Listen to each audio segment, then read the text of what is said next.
Peace, family. Y'all know who it is. It's Dr. Bakari K. Lumumba of LumumbaSpeaks.com, in conjunction, of course, with Bequaline Network, the Pan African social media extraordinaire, the home of African centered news and information. As you know, we believe we could gain a competitive advantage by always betting on black. Want to make sure that before we get started, we have a great show for you all today.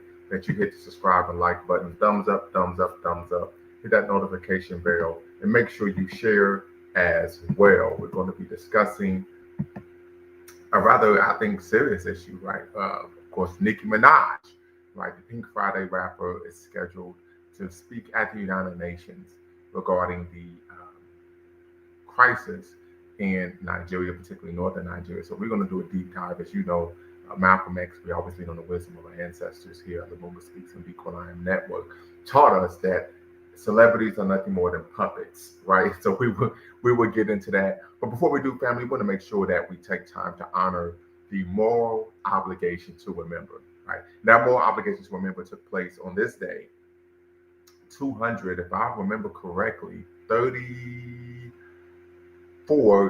years ago, 234 years ago, where the Battle of Vertiers took place, which was the uh, ultimate battle in the Haitian Revolution that was able to secure, of course, Haiti's independence from France, right? We know that that battle took place. Afterwards, of course, the French capitulated. They, of course, retreated back to France, and then 6 weeks later, then Emperor Jean-Jacques Dessalines, of course, announced and declared Haiti's independence from France. So we definitely want to make sure we're honoring the moral obligation to remember the Battle of Vertiers. We know that for many of us, we unfortunately aren't educated on Black history, a lack of working knowledge of Black history.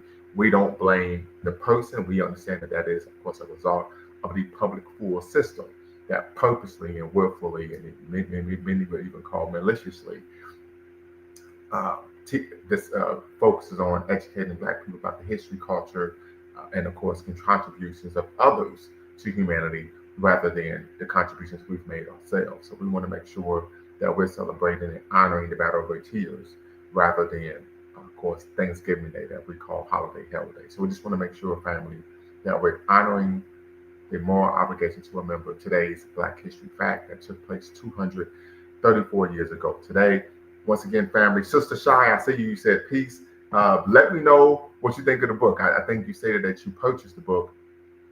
I think I saw you put up a post on Facebook, so definitely want to hear from you regarding your thoughts of my book. Of course, as you see, as you know, it is a collection of essays, just my thoughts, and so definitely would love to hear from you regarding what I have in the text. Also, family, once again, you're watching LumumbaSpeaks.com, a Black Empowerment Initiative where we believe we could gain a competitive advantage by always betting on Black, in conjunction with Bequaline Network, the Pan African social media extraordinaire, in the home of African centered news and information. As you know, you can always be a blessing to the show via Cash App, Venmo, and of course the super chat. So we're looking forward to hearing from everyone today. The link is in the description, family. I will put the link in the chat momentarily. All right, you said you like it so far, but I did thank sister. I definitely appreciate that. So what we're going to do, family, I'm going to read an article from the New York Times regarding this issue. As many people are aware, I subscribe to the New York Times, so I read the Times almost on a diurnal basis, right? Then we're going to do a deeper dive into why the conditions that are taking place in Nigeria are taking place. We know a lot of this is being promoted. The Trump administration is arguing that they're trying to protect Christians in Nigeria, like they really care about Black people. But we can see that this is an imperial form of Christian nationalism. Even Senator Ted Cruz in Texas is talking about drafting legislation to protect, of course, Christians in Nigeria. What type of weight that type of legislation would have when you're drafting legislation to try to protect individuals in a sovereign nation outside of your own, I don't know, but we will do a deeper dive into that. I think we also need to discuss that this is being promoted as an example of African people being unable to govern oneself. So a number of things that we're going to, of course, unpack on today's show. Once again, family, make sure you like, subscribe, and share. You're watching LumumbaSpeaks.com, a Black Empowerment Initiative where we believe we could gain competitive advantage by always betting on Black in conjunction with Beacon Network, the Pan-African social media extraordinaire, and the home of African-centered news and information. So we're going to go here. I'm going to share my screen, family, so you can see as I'm reading the article. Okay. All right. So yes, you all should be able to see that. All right. So as you can see, the headline: 25 girls abducted from school in Nigeria. The kidnapping echoed the abduction of Chibok girls 11 years ago and came as U.S. officials pressed the country to address violence against Christians. As you may be aware, 11 years ago, it was about 2014. That's when it was hashtag bringing back our girls. We do know that the Obama administration, if I can recall it correctly, and if I'm mistelling the story, family, you're more than welcome to tap in and share and even correct me, because we don't want to be promoting misinformation or disinformation. Was criticized for not taking what many felt was substantial action to address the issue. So, which of course leads to a lot of questions. So, gunmen attacked a girls' school in northwestern Nigeria and abducted 25 students, the police said on Monday. The vice principal of the boarding school in Maga, a town in the state of Kebbi, was killed in the attack, according to a teacher at the school who spoke to New York Times by phone, Malam Hassan Makuku. The vice principal was shot after he tried to block the door to the girls' dormitory with his body, said the teacher, who requested anonymity to avoid repercussions. A rescue mission has been launched by a team of police officers and military forces, together with local volunteers. The police said in a statement, rescue teams are currently focused on combing forests in the area and on routes taken by the gunmen. The gunmen stormed the school for more than 20 minutes, apparently without any intervention from security forces. There's a security checkpoint not far from the school. The police statement presented a different picture of the security forces' response. The police tactical units deployed in the school engaged them into a gun duel, read the statement, which was signed by Nafu Abukar Katarkoshi, a police public relations officer in Kebbi. Unfortunately, the suspected bandits had already scaled through the fence. Mubarak Adam, 57, a community leader who lives near the school, said he was awake a few minutes after 4 a.m., waiting for the Muslim prayer at dawn. When he heard the attackers arrive, they came on motorcycles and in cars, firing sporadically with sophisticated weapons to create panic. He said they headed straight for the school. So let's get to what's most important. Yes. So the attack in Maga echoed in the kidnapping of Chibok girls who were taken from their dormitory in northeastern Nigeria by members of the terrorist group Boko Haram in 2014. Some of those girls escaped. Some were released after several years in captivity in negotiations with their abductors.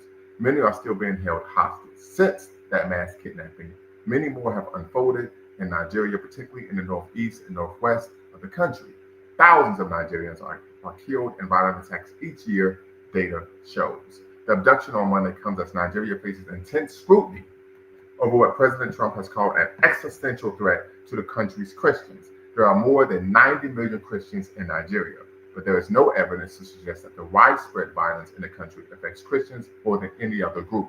The girls abducted from the government school's comprehensive secondary school in Maga are all Muslim, the teacher said. Yet the idea that Christians are being persecuted in Nigeria has found recent support among politicians and celebrities. In the United States, Senator Ted Cruz, Republican of Texas, introduced legislation he said will protect Christians there. The comedian Bill Maher has called it an attempt at genocide. The rapper Nicki Minaj praised Mr. Trump for his comments on the plight of Nigerian Christians and later appeared to confirm reports that she was working on the issue with Mike Waltz, the U.S. ambassador to the United Nations. Many Nigerians hope that the attention from U.S. officials will prompt their own government to take more action against the violence. Nigerian officials appeared aware of the growing crises. We assure Nigerians that strengthening internal security remains a top priority, said Mohammed Idris, Nigeria's Minister of Information, in a statement released soon after the MAGA attack was reported. The federal government is recalibrating the nation's military, policing, and intelligence capabilities to more effectively prevent these attacks and respond with greater speed and precision whenever threats arise.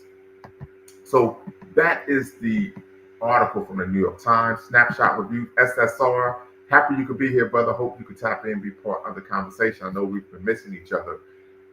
So there's a couple things, right? One, Nicki Minaj has never been considered a political individual. Uh, what we tend to find, and of course, our resident historian here at Lumumba Speaks and People Our Network, Brother Dwayne Omawale, always talks about this, that white supremacists will simply use black people to promote their agenda. And when you no longer serve your purpose, they would simply discard you. We saw this with Omarosa, who of course is from Ohio, right? We saw this with Candace Owens, and I believe we will see the same thing with, of course, Nicki Minaj, right? The second issue, of course, is they're promoting this as a issue that is religious in nature. There's a religious strife. We know that it has been a long history of conflict between Muslims and Christians, going back to the course of Crusades. But the issue here that I think many people are missing is that the reason why this is taking place is due to the power vacuum that was created as a result of Western intervention, really, I could say destabilization of Libya, right? No one is talking about that, right? In the media, mainstream media, right? The reason why this is taking place is due to the power vacuum that was left after the toppling of Muammar Gaddafi in Libya. We know that whenever there is Western intervention, these type of things take place, right? The power vacuum, weapon caches were, of course, looted, and as a result, it became a safe haven for, of course, what many people would call terrorist groups, right? So something to consider here. We also know that the United States, I would argue, is a bit disingenuous in terms of their views of terrorist groups, right? If the group is Muslim in nature, they will call it a terrorist group. But however, if it's Christian, they don't. And a great example of that would be the Lord's Resistance Army in East Central Africa. They engage in the same type of actions, but because they are a Christian group, the White House, the American government, numerous presidential administrations. I'm going to bring you in a second snapshot.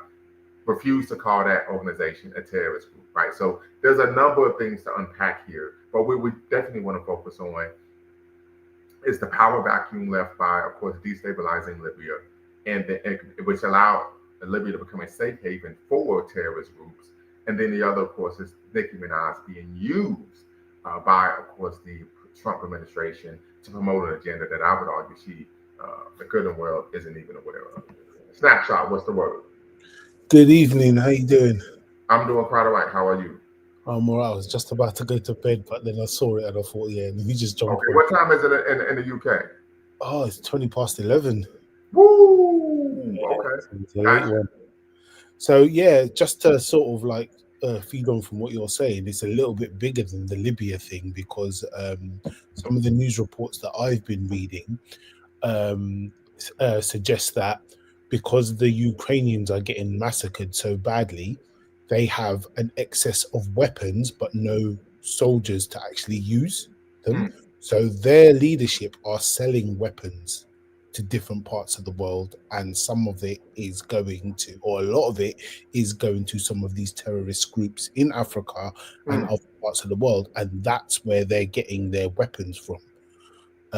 So it all sort of plays into it, and obviously the destruction of Libya, well, that's opened the floodgates to a whole heap of madness in that area.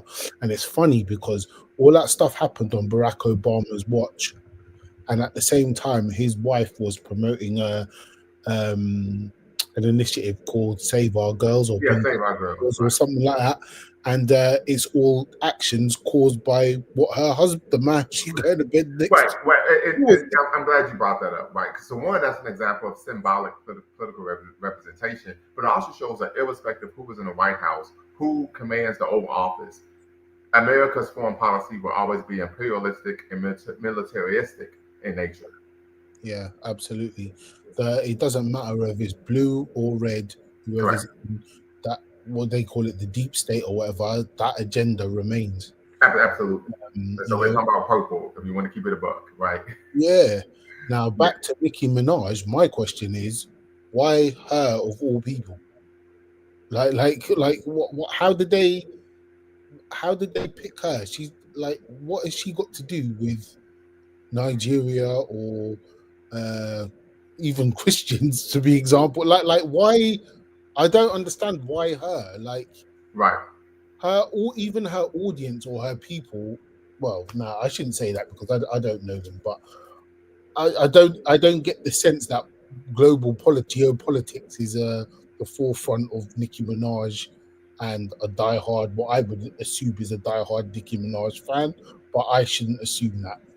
But like, why her of all the people to actually articulate this, and what is she actually articulating for? She's gone up there and said, oh, following on from what Trump said about Nigerian Christians being massacred, but it's not just Christians in that area. So what do you only care about a certain section of the population because they're Right.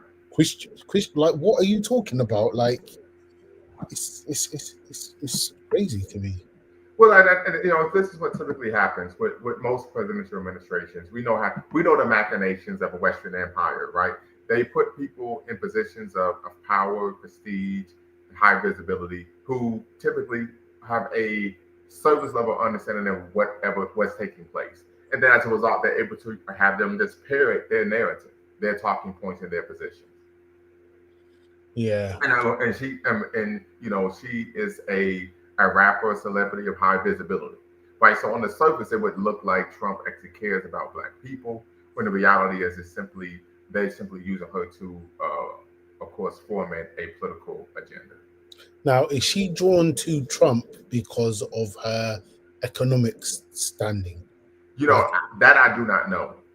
But let me do a search real quick and see what. because the reason I say that is because even like 50 Cent was like, I'm voting for Trump because of the stuff he's doing for wealthy people or rich people, or like, I don't Right. want more taxes and stuff. And I'm just thinking, is she on that bandwagon with him, or is he pardoning someone that she's, because I think her husband or someone like that, or someone close to her went, or her brother or something went to prison recently for some madness.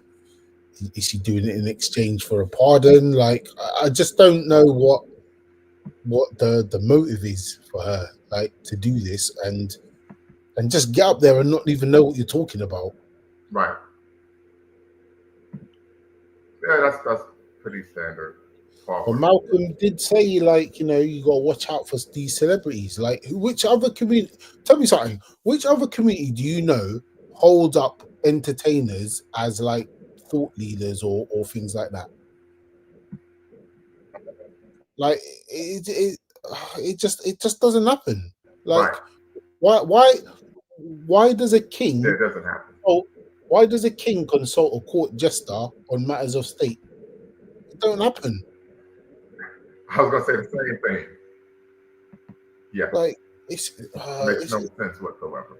it's a weird one.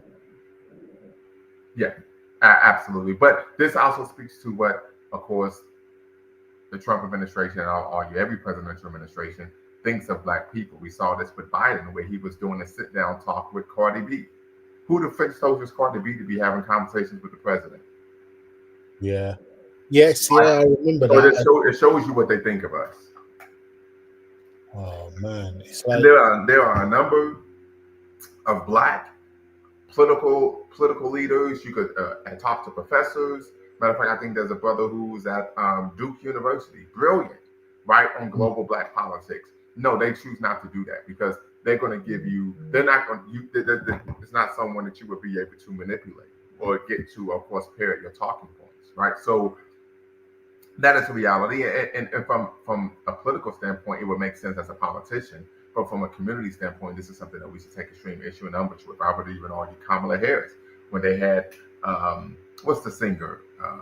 She's in a relationship with Clay Thompson now, and she had her coming out there doing, like, I don't want to see um, a rapper of any ilk, right, coming mm, out and performing, right. I want to yeah. hear, you know, You want to hear what the political message is. Absolutely. What is Yeah. it? What are you going to do? Right. So we find that this. I think this is the norm now. This is in vogue politically to leverage the power of celebrities to promote one's agenda. I mean, and I would even go back. I would call when the Iraq War took place, and of course, the UK that was complicit in the invasion and dehumanization, and of course, I would argue illegal occupation of Iraq, invasion and occupation of Iraq, a settler, it really was, nothing more than settler colonialism all over again. But I remember they interviewed Britney Spears. Well, what do you think about the president and what he's doing? And her dumb ass. Well, I just feel like we should support the president because this woman does not have a political mind whatsoever. But they know most people are beholden to the power of celebrity and pop culture. Yeah, it's it doesn't happen as much over here as I've seen it happen in America, where they do Okay. celebrities to really sell a political agenda like that. But even if you, I mean, they can have an opinion if they're informed to, like, talk on the subject and stuff. But even in having an opinion, whenever you're in front of a politician, I don't want to see you acting like they're your best friend. They're not supposed to be your friend. Right. They're supposed to be a public servant who's supposed Right. to listen to your concerns and act on your behalf. I don't want to see. Well, I know she's not a politician, but I don't want to see Michelle Obama palling around with Tracy Ellis Ross or whatever it was they did recently. Like, you know what I mean? They're supposed. Well, I can't say Michelle; she's not a politician, but like, say Barack Obama. I don't Well, want I to mean, see. but she's a public figure who, in a political apparatus. So, I mean, and I that's a great point because there was a time where you had individuals circulating on social media that Michelle Obama and Oprah Winfrey should run for president and vice president. And people asked me, would you support that ticket? I said, no, neither one of them have any experience in politics. Of course not. Yeah. But simply because they were what? Famous. Yeah, nah, that's And so that is one of the weaknesses, of course, of black politics, particularly here in the U.S., where symbolism over substance. We also know, and I would presume, brother, that you're from the continent or the Caribbean, your family. Families from the Caribbean. Right. And so on the continent of the Caribbean, we're accustomed to having what? Black politicians that look like us. Doesn't mean anything. What are you doing? Yeah, doesn't mean a damn thing. Right. Doesn't mean a damn thing. The president of is it president or prime minister of Jamaica was all rubbing shoulders with Benjamin Netanyahu the other day and stuff like that, and I'm just like, yeah, nah, man. Like, they'll put these black faces in high places, but they don't really do stuff for the people. And I guess that's part of how you get to the level that you get to. Like, absolutely. And I would give you an example. A brother, he was the former district attorney of Kentucky. And let me pull this up. Former district attorney of Kentucky, Daniel Cameron, right? Black man. When the situation came to his desk to indict those officers for killing that sister in her apartment, right? They had a no-knock warrant. On the front page of the New York Times, as you all know, I subscribe to the Times. It stated Daniel Cameron, and he chose not to indict. It stated Daniel Cameron passed his first political test, and that test was what? This isn't what the Times said, but I'm going to say this. Or was he going to be loyal to his party, which was Republican, or was he going to be loyal to his community and his race? Right? Yeah. That's the reality. So you don't make it that far if you are actually engaging in actions, creating initiatives that will actually benefit the people. If not, they're going to try to find a way to undermine you. And oftentimes, even, we know them folks, they would actually organize their community to vote against you, even if they're not even in that community. Yeah, it's sad. But, like, on the other side of it, though, if we're going to look at this thing objectively, how much can we expect from these political leaders if we're not supporting them, if we're not funding their campaigns, if we're not providing a platform for them to be able to speak freely and not face any of these other political ramifications for standing up for the community?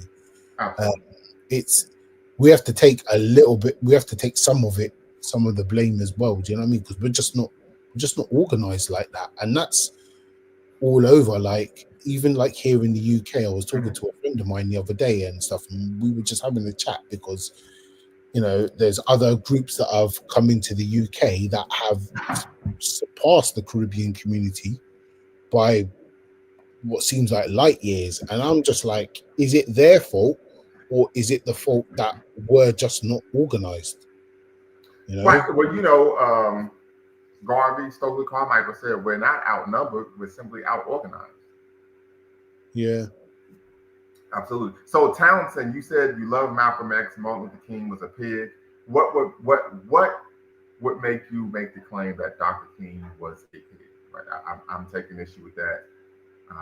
That's But something that I'm seeing quite a lot. Like a lot of people really going in on right, MLK recently.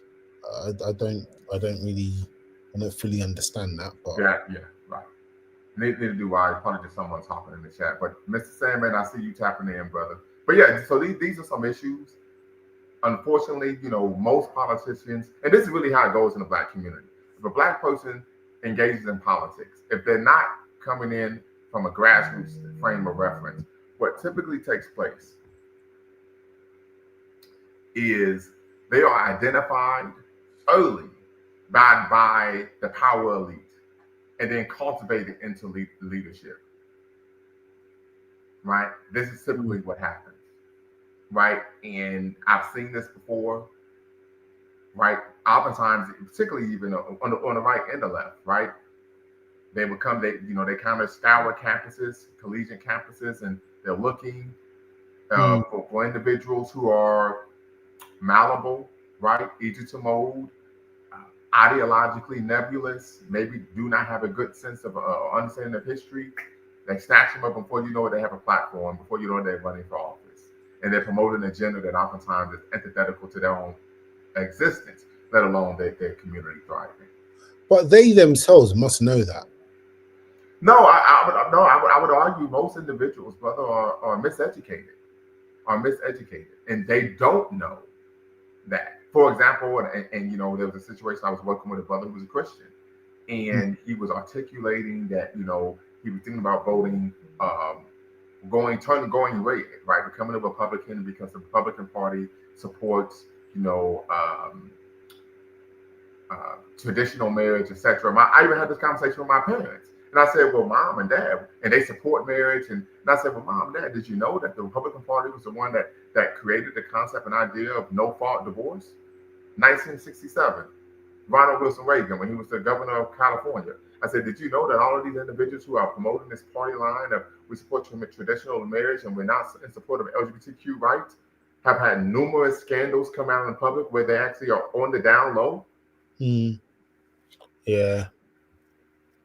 Right. So, but like I said, but if you don't have an understanding that both political parties are white supremacist organizations, you will fall for the okie doke. But there's no off ramp for Americans because it's either vote for one team or the other. I mean, there are I third would disagree. parties.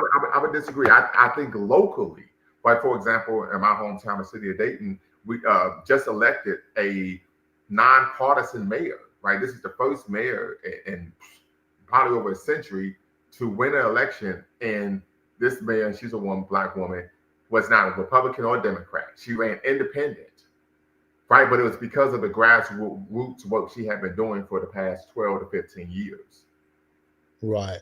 Right. So there is an off ramp, but it has to be, of course, independent grassroots politics.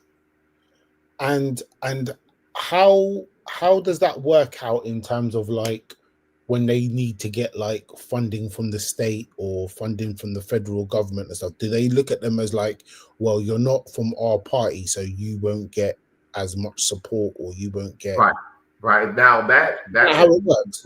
That's a bit deep into the weeds. I'm not aware, but I do know that most states or municipalities are legally able to access certain national and state resources. Oh, okay. All right. Okay. Well, it'll be interesting to see how it works out for that person. Right. And see, and maybe that's the key. Maybe it is about focusing locally rather than absolutely nationally. Right. Yeah. Matter of fact, I'm gonna bring this up. I'm gonna show you all what I'm talking about here. So you all don't think I'm simply bloviating, right? Give me 1 second. Yeah, so as you can see, Stanislaus elected Dayton mayor, defeating Mims Fairchild. Yeah, so the sister here, she ran independent, right? Closest mayoral race in more than a decade and a half. Incumbent, right? Let's see here.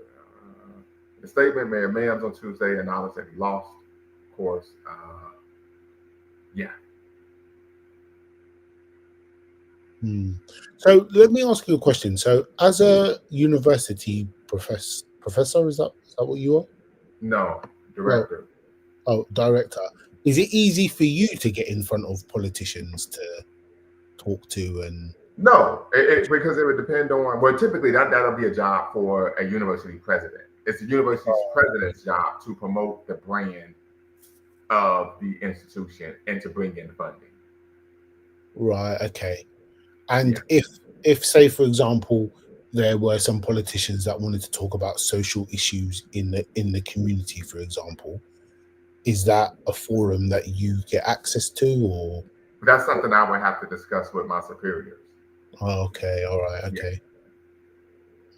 Yeah, because and here's the reason why. Because let's say you bring in a politician that has a particular um, partisan view of an issue. Well, there may be students who don't align themselves with that politician's view. They may now be uncomfortable coming to you and speaking about situations in their personal or academic life. You see what I'm saying? Yeah, So that's something I would talk to my superior about. yeah. Okay, yeah. Yeah. So this Nicki Minaj thing, it just came out of the blue. I didn't even know that Absolutely. it was happening today. Like, Hmm. I saw it and I was just like, wow. But yeah, Absolutely. it's just like, yeah. I just the first thing of my head into my head was like, why her? Like, why is that's not even her real name as well? But you know what I mean? Like, she's all over the news, as, and I just hope that it just doesn't get out there like this is what black people want, what she said, just because she's black. But you know what Right. the undertones are gonna. That's what the undertones are gonna promote, right? Right. Absolutely. So something to address. We hope that is not the case. Mm. But as you know, we have to go to one sister. She says you're not out organized, you're out funded. That may be true, but I think there are ways to come up with to work around that. A great example would be, of course, what took place in the city, in my hometown, the city of Dayton, regarding the mayor. Of course, she was outfunded, but she was able to defeat the incumbent Democratic supported mayor because, of course, she was able to out organize him. She had been doing grassroots work in the community for over a decade before she even ran for political office when she created an organization, Neighbors Over Politics. She ran independently as for city commission on 2 occasions and lost. Right. The third time she ran, she actually was successful, beat two Democratic nominated candidates, and then, of course, made an audacious attempt to become mayor, and she was successful. And this was one of the first times in over, if I remember, 30 years, 20 years, in which an incumbent mayor lost re-election. Right. So something to consider. Something to consider. So it can happen, but once again, we have to organize, organize, organize. Once again, family, you're watching themovementspeaks.com, a Black Empowerment Initiative where we believe we could gain a competitive advantage for always betting on Black. In conjunction with Bequaline Network, we're discussing Nicki Minaj speaking at the United Nations proves Malcolm X is right. Celebrities are puppets. Tap in, be part of the conversation. The link's in the description. The link is in the chat. You do not have to come up to be part of the conversation, and you can use a pseudonym to be part of the convo as well. Tap in when to hear what you have to say. Put a 1 in the chat if you agree that Malcolm X was right. Celebrities are puppets. Put a 2 in the chat if you disagree. If you have a dissenting opinion, put a 2 in the chat. We would love to hear from you regarding Nicki Minaj speaking at the United Nations regarding the crisis in Nigeria. As we know, unfortunately, 15 of our young sisters were kidnapped by a Islamic jihadist organization. However, the Trump administration is spending this, as well as many others, that this is an attack on Christians. However, what we know is that these jihadists are attacking anyone who do not align with their narrow view of the Islamic faith. So if you are a moderate, you can even be Muslim, but if you're moderate, right? If you're a Christian, if you are practicing the traditional African faith, if you are an atheist, right? If you do not align with their views, right? Mr. K, how you doing, brother? If you do not align with their views, right, then of course you may be, if you come into their orbit, you may be SOL, as many like to say. So something to consider here. Has Nigeria responded since she's made her speech or said anything? Well, Commented? yes, of course they've stated that, of course, their intel, the White House intel is incorrect, but they also stated that they've taken steps to try to, of course, strengthen their security forces to, of course, address the issue that's taking place in northern Nigeria. But I think it's also important to know that this is something that's been going on for quite some period, quite some time in the Sahel, and part of this is due to, of course, the blowback that came from, of course, the dismantling of Liberia's infrastructure of their actual government, right? So as this is part of course, as you mentioned, of course, Ukraine is an issue, but this is an issue as well, right? As a result of the destabilization of Libya, that we found that Libya became a safe haven for jihadist groups. And Nigeria borders the Sahel states as well. That is correct. Don't forget that they're in a bit of a conflict with France and all these kind of places that are trying to like regain influence in that area. So I've Right. heard some of those French army guys do mercenary work as well. So, you know, it wouldn't surprise me if this Boko Haram or whoever it is aren't even a real organization. It's just some of these guys going around doing it, but you just don't know, man. Right. And What let do me you think? we see Malcolm X also once said, if you don't stand for something, then you'll fall for anything. Paul Robeson stood for something, and that's why he wasn't a puppet. Facts, and in fact, the fact that Paul Robeson stood for something is why he was blacklisted, particularly during the McCarthy era, right? Because he stood for something, because he was politically mature, because he was intellectually curious and incisive, he did not fall for propaganda machine, which is, of course, the American media, and the prevaricating lies of U.S. National intelligence and U.S.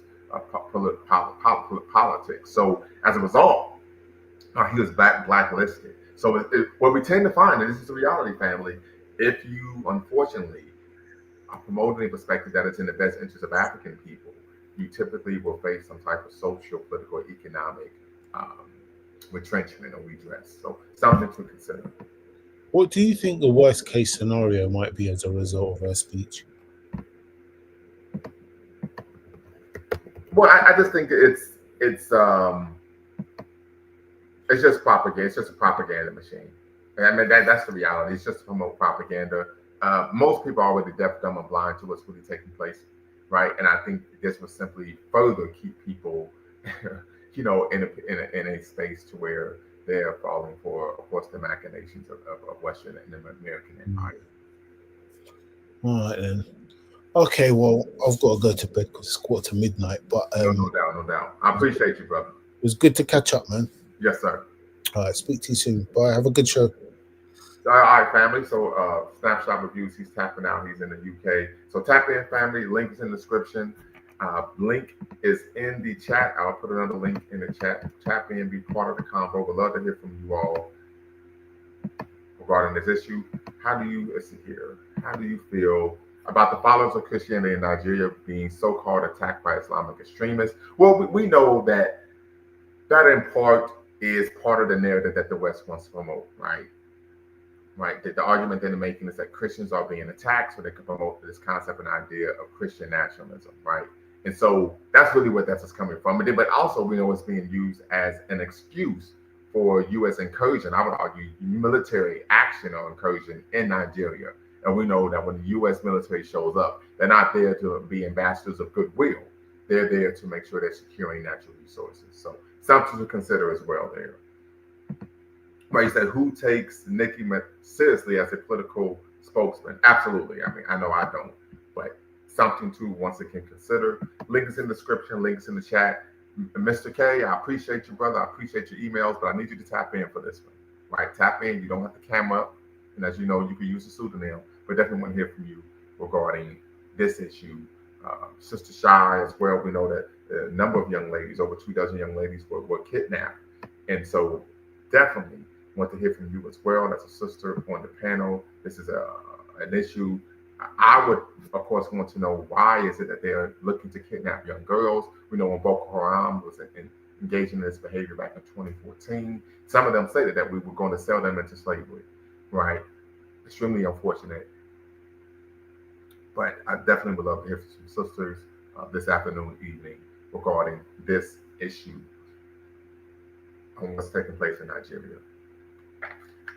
It's something to consider that the young ladies that were kidnapped were, of course, Muslim. So that, of course, is an intrepid contravention of course, what's being promoted by the White House, that there's Christians being attacked. But what we find is that there's actually Muslim young ladies, over 2 dozen Muslim young ladies who were kidnapped by this jihadist organization, right? And so that power vacuum that was created by the destabilization of Libya has led to an influx of jihadist groups in the Sahel, right? Attacking, of course, civilians, to be quite honest with you, who, and if you do not ascribe to their very narrow view of the Islamic faith, you are unfortunately in a position to be victimized. And so we know it is a responsibility of the state to protect the citizens. That's one of the responsibilities of the state.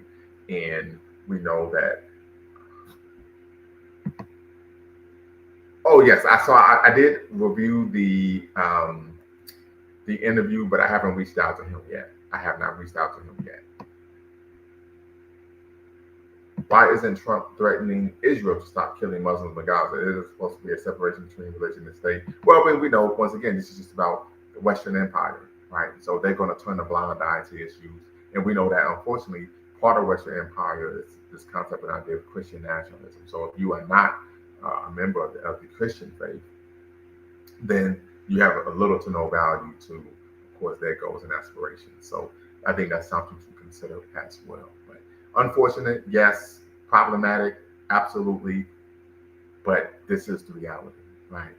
And for another aspect of it is for many Christians support the nation state of Israel, or as our brother from the VA calls it, is it real? Due to their Christian faith, right? That many are unaware of concepts such as settler colonialism, etc. But the other issue is that for the Western world, particularly the United States, maybe even the UK, you could put them in there. Israel was considered a strategic regional partner in the Middle East. So that's an issue as well. So something to consider. Once again, family, link is in the description. Link is in the chat. We'd love to hear from you all regarding Nicki Minaj, the Pink Friday rapper, speaking at the United Nations regarding the alleged targeting and genocide of Christians in Nigeria. Was Malcolm X right when he stated that celebrities are puppets? Tap in, family, be part of the conversation. We'd love to hear from you all on this matter. Link is in the description. The link is in the chat. Come be part of the convo. So I was able to look up a position paper that was written back in October 2018 that really talked about the role that Libya being destabilized, Libya becoming a failed state, right? I'm reading now, Libya as a failed state has destabilized the whole region with weapons trafficking, which developed there, as well as the fact that this country has become a safe haven for jihadi groups, right? Another Algerian official considered that in Libya, anyone can acquire any kind of weapon he wants, provided he can pay for it, right? Tunisia senior analyst for the International Crisis Group considers, for his part, that while Tunisia was able to contain jihadi organizations, the real problem was Libyan in the mess there. The issue of the jihadi returnees from the Middle East who might decide to go to Libya, all of the trafficking and networks there were connected to Tunisia. So once again, we see that this vacuum as a result of Libya, of course, being destabilized, has led to, of course, this trickle down, you can argue, adversely affecting African people, particularly in the Sahel, or what we would call south of the Sahara, right? So something to consider. This is not something that, of course, the White House is going to put out. We know politicians typically are promoting a concept and idea that is beneficial to their person, rather than, of course, making claims that would incriminate them as being responsible for said conflict. And we know that whenever the West typically engages in military intervention, it actually leaves that area, region or nation state worse than it was before. So something to consider there. But Trump's flexing his muscles against Venezuela. He probably thinks Nigeria is an easy country to demonstrate military power against. Absolutely, absolutely, right? We know typically the West, they do not go into they do not engage in conflict, military conflicts with nations who are on equal strength, have the equal military economic power. So I mean, this is why we tend to have proxy wars, right? The last time we saw an actual Western states actually fighting on equal terms and with countries that were on that level would be, of course, World War II, right? But since then, there have been proxy wars, the Cold War, etc. So, are you familiar with the YouTube channel, the Pan Africanist Torian Fellow? No, I am not. I'm not familiar with this channel. So, yeah, so I definitely would, Mr. Saman, I think you're right. I think this will be a situation where they will look to demonstrate military power against Nigeria, against African people. And I think at the end of the day, they will be looking to, of course, engage in resource acquisition. And that, of course, will be the oil in Nigeria. So something to keep your eyes on, family. But I definitely think that is what will be coming down the pike next. So something to consider. So tap in, family. Link is in the description. Link is in the chat. You're watching LumumbaSpeaks.com, a Black Empowerment Initiative where we believe we could gain a competitive advantage by always betting on Black in conjunction with the Puerto Rico Line Network, the Pan African social media extraordinaire, in the home of African-centered news and information. If you're watching on X, formerly known as Twitter, you of course can log off of X and come onto YouTube and watch if you want to be part of the conversation. Love to hear from you all. Once again, family, make sure you be a blessing to the show. You can hit the Cash App, you can hit the course Venmo, and of course the Super Chat as well, so we can make sure we can continue to bring you information from an African-centered frame of reference. We know oftentimes, unfortunately, it's very difficult to receive news and information outside of course, Western propaganda. And this is a place that we're striving and we honor to be able to do that for you all. So definitely want to make sure that we are staying tapped in, staying locked in. And that's someone, Mr. K, that's someone I will be reaching out to make sure to see what we can do about collaborating, right, and making sure that we're being consistent in providing, of course, content and information for our brothers and sisters here in these, what they call YouTube streets. So once again, family, link is in the description. The link is in the chat. And I'm going to share this policy paper that I came across. And you all can probably look it up yourself as well. But as you can see here, policy paper, the Liberian Security Continuum, the impact of the Libyan crisis on the North African Sahelian regional system, right? And so we kind of go into the abstract. The paper analyzes the impact of the Libyan crisis on the regional environment of North Africa and the Sahel. More specifically, the paper shows that despite international attempts to resolve the crisis, the situation remains very difficult in Libya, with the persistence of instability and radical militancy and a dramatic increase in illegal trafficking, particularly human trafficking, right? So we do know that after, of course, Libya was destabilized in the fall of Muammar Gaddafi, open air slave markets began to pop up, right? And we know, unfortunately, the individuals who were ensnared the most by those open air slave markets were, of course, Black African people. In turn, this has dramatically affected the regional scene, especially due to the upsurge in jihadi activities as a result of Libya having been a safe haven for jihadists since 2011. Destabilizing Tunisia and the Sahel countries, Algeria, also fearing destabilization from Libya, has been heavily involved in the various initiatives to restore security in the country.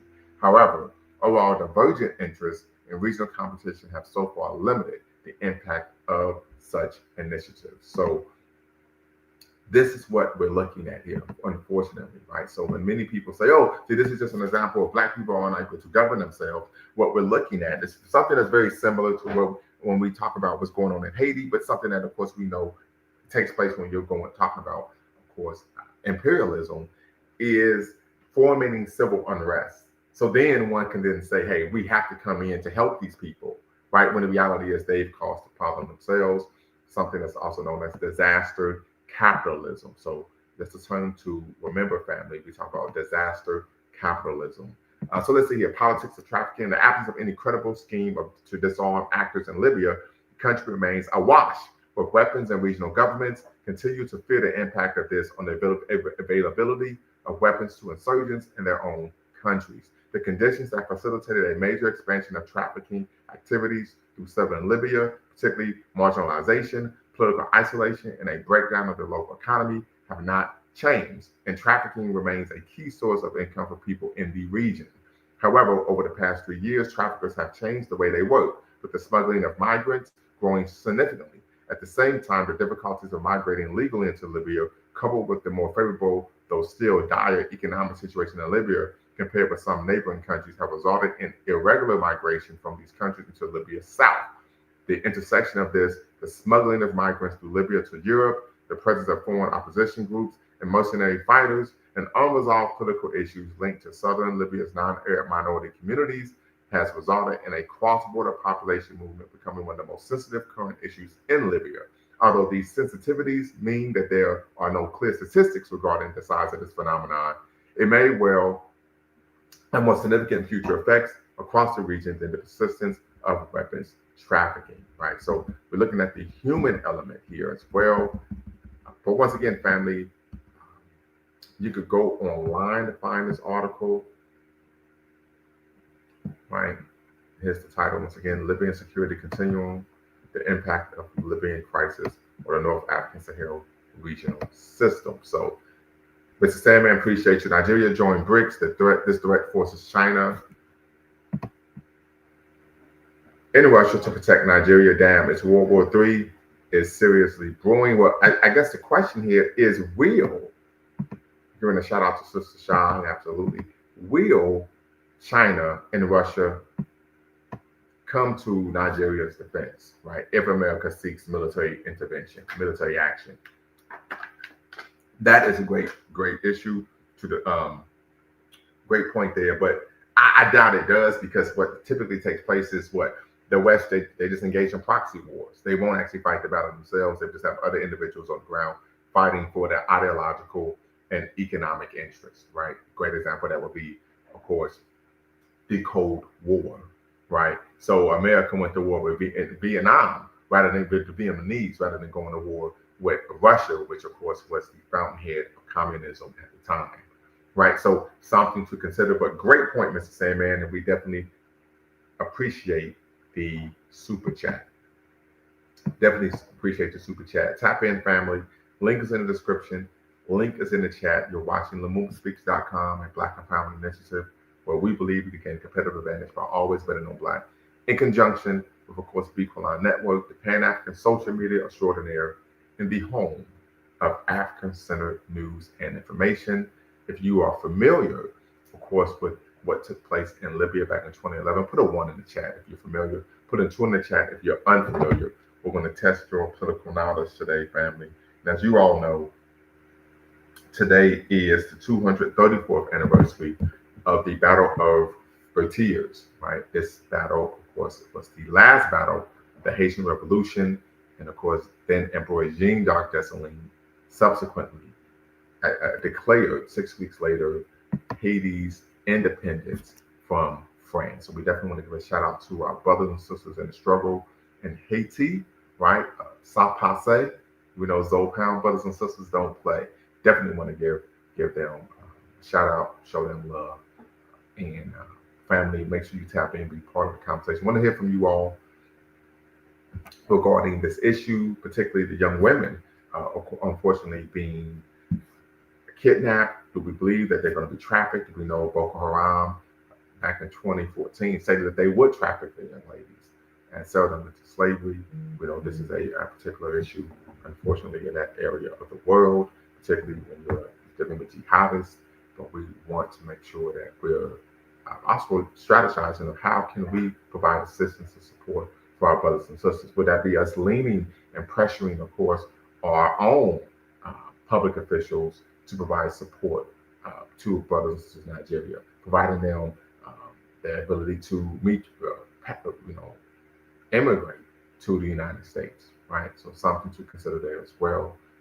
I do know that there was brothers and sisters from Sudan, what's now known as South Sudan, that were able to flee and gain immigration to the United States based on the fact that they were being persecuted based on not only race and ethnicity, but also religion. A rapper who distributes vulgar lyrics giving a speech on critical geopolitical issues is disrespectful. Absolutely. Absolutely. Like I said before, it shows what American government, even at the highest level, thinks of Black people, right? Same as when Biden, of course, was having that sit down with Cardi B, right? But once again, it shows what they think of us, but also it shows what they think of celebrities having, of course, significant influence, right? So they have to impair a narrative that, of course, is adverse to facts. They typically aren't aware of that. We know, as Malcolm X said, celebrities are puppets, they're clowns. In fact, we even call them clowns. And as a result, unfortunately, we tend to suffer as a result, right? And it promotes, of course, political miseducation, misinformation, and oftentimes disinformation, right? We know this is even the case with one Stephen A. Smith. So, but tap in, family. Defender of Logic, appreciate you, DOL, for tapping in. Be part of the conversation. The link is in the description. The link is in the chat. Definitely would love to hear from you all regarding the issue of Nicki Minaj speaking at the United Nations. Does this prove that Malcolm X was right? Celebrities are puppets. You know, Malcolm even went a bit harder in the paint, right? He was a bit more strident. And he said that this proves that they are clowns. How do you think this speech will land on the hearts of Nigerians? Will it soften them up for Western intervention? Yeah, I think that's a great point. I don't know so much if the speech will soften them up as to the dire straits that many want to be living under, right? If you are, unfortunately, in a space to where you are a victim, you are a potential victim to be trafficked and kidnapped, I think a reasonable person wouldn't care who is coming in, right? They simply want, to be able to have, save their life. And so I know, just to be quite honest, if I was in a similar situation, I wouldn't care who the person was. If they were coming to rescue me, right? There may be some long-term political and economic ramifications, but I think, the reality of the situation is, unfortunately, I don't think the speech would do much other than promote the concept and idea for the West, for Americans, that we need to take action. But for the individuals who are living in this type of predicament, hey, listen, that's my condition. Get me out of here, right? For example, we know, unfortunately, here in the West, particularly here in the United States, the police tend to be tyrannical, right? They have an agenda, particularly racially. They tend to be unnecessarily aggressive with us when we get pulled over and we suffer from driving while black, DWB, etc. But at the same time, if you're in a home or you're in a car accident and hey, your car's about to blow up, you irrespective of who the individual is, you just want to get drugged out the car. You want to have your life preserved and then be able to address whatever issues need to be addressed. So I think something to consider there. I would argue the speech will be nothing more than political grandstanding. That is my position. The speech will be political for grandstanding to, of course, promote a historical speech that's devoid of facts to the American people to justify, of course, Western or American intervention, military intervention. For example, we saw this before with the concept and idea of Iraq having weapons of mass destruction. To this day, I still don't know what a weapon of mass destruction is. However, we know that they were going to do what they wanted to do, irrespective of what the intelligence showed. But they were promoting that because they were trying to galvanize support from the American public to engage in a war, a preemptive strike against the sovereign nation of Iraq. So something to consider there.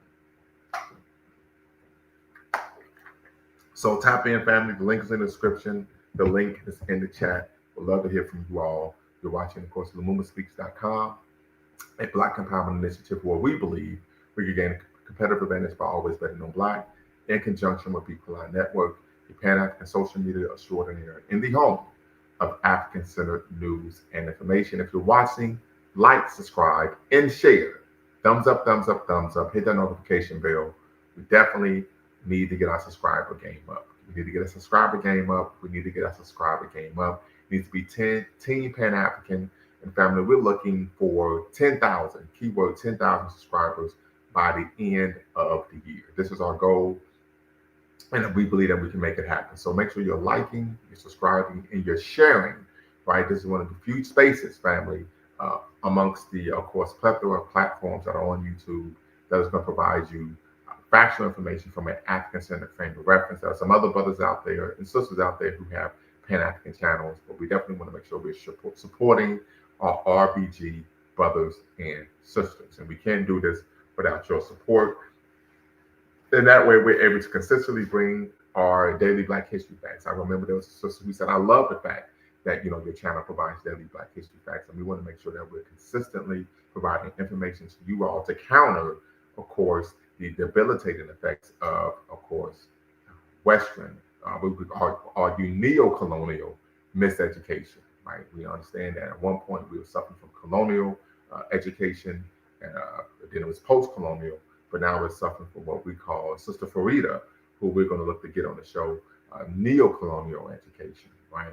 And so we want to make sure we're pushing back against that. So make sure you support the show in the channel any way you can. But tap in, family. If not, we're going to close out. But definitely want to hear from you all. Defender of Logic, hope you can tap in. Sister Shy, hope you can tap in. Mr. K, listen, I'm gonna keep using my bully pulpit, man. We need to hear from you. You have a lot of information, a lot of knowledge. You've educated me. I always argue that you are our second resident historian here at Lumumba Speaks to People on our network, along with Brother Dwayne Omawale, Esquire. But make sure you tap in and be part of the convo. If not, we're going to close out. So, final thoughts, family, before we call it a evening. Final thoughts before we call it an evening. Final thoughts, final thoughts. Until next time, family, y'all know what to do. Always, always bet on Black. Peace. Before you go, make sure you hit the subscribe and like button. Thank you for supporting the channel. And remember, here at Lumumba Speaks, we always bet on Black. Peace.